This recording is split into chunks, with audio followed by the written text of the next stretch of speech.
Hey guys, I'm Greg. Welcome to Greg's Beer Review. We're here in Miami Beach at South Beach at 14th Street. Let's go see what's in the fridge today.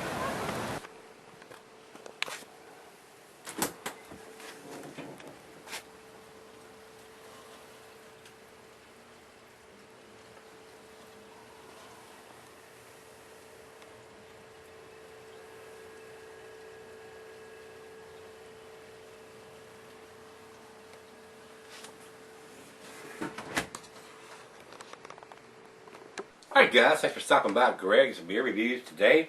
Today's beer is Heavy Seas, the Greater Pumpkin. So we've done the Great Pumpkin, now this is the Greater Pumpkin, which is an Imperial Pumpkin Ale aged in bourbon barrels. And that might be a little potent there, huh? What do you think, guys? Being an Imperial too, it's a 9% beer.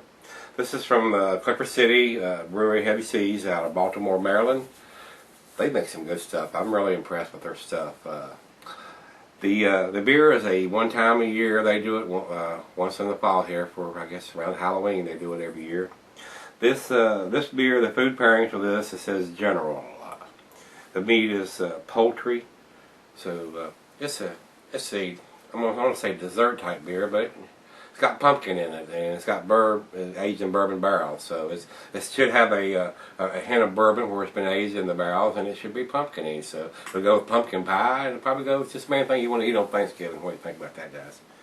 The glassware today: pint, Becker, Stein, mug, oversized wine. This is Imperial, so I got the Duvel glass here. I like to use that for the Imperial beers.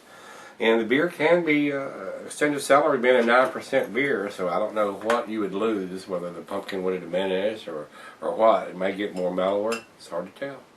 This is this year's edition, so cap off this and get it in the glass.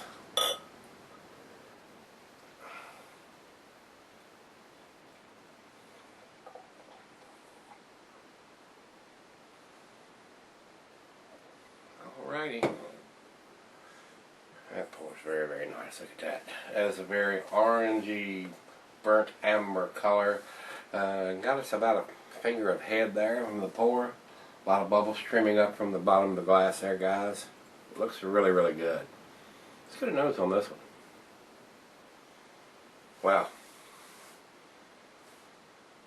Just a slight hint of that bourbon in there. Wow. It's not overpowering. I was expecting a bigger bourbon smell, but it's not. But the spices are there. You get the pumpkin spices, the nutmeg, cinnamon. Wow, smells delicious. But I can't smell the bourbon there. It's there. Wow. Cheers, everybody. I'm drooling on this one.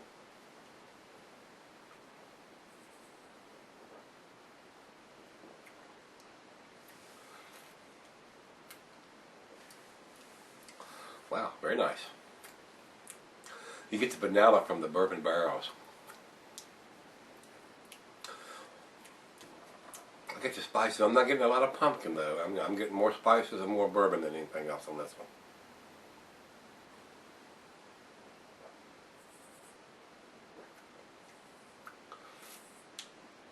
It is very good though. Wow. I believe this may be an A beer. Now, unless it changes on me like the Southern Tier Pumpkin did, I'm liking this one. Very nice. Cinnamon, nutmeg.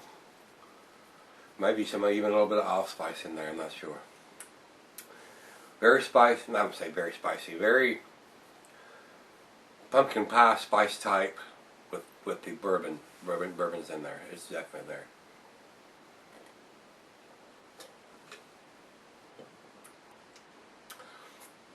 And this is a sipper, it's a 9%, and this is the bomber, it's a big bottle, so wow, that's good. We're going to let it warm up, it's right out of the fridge. Looks like a winner, guys. Stick around, I'm going to share some of this with the other half, and be right back when we do the final chug. See if it stays in a beer. Be right back. Alright guys, back, got a little left in the glass. I've let it warm up considerably, probably been sipping on this probably 35-40 minutes now, so this, in all honesty, it's a little boozy as it warmed up.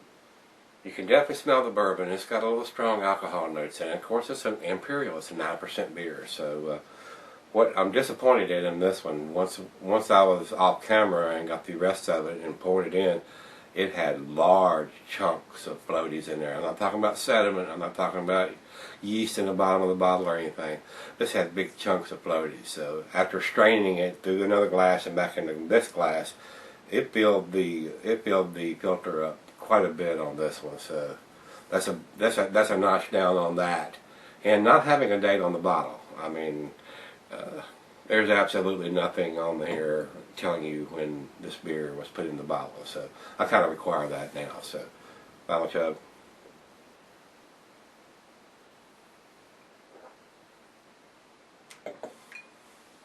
That is a 10 beer, but it's only going to get an 8.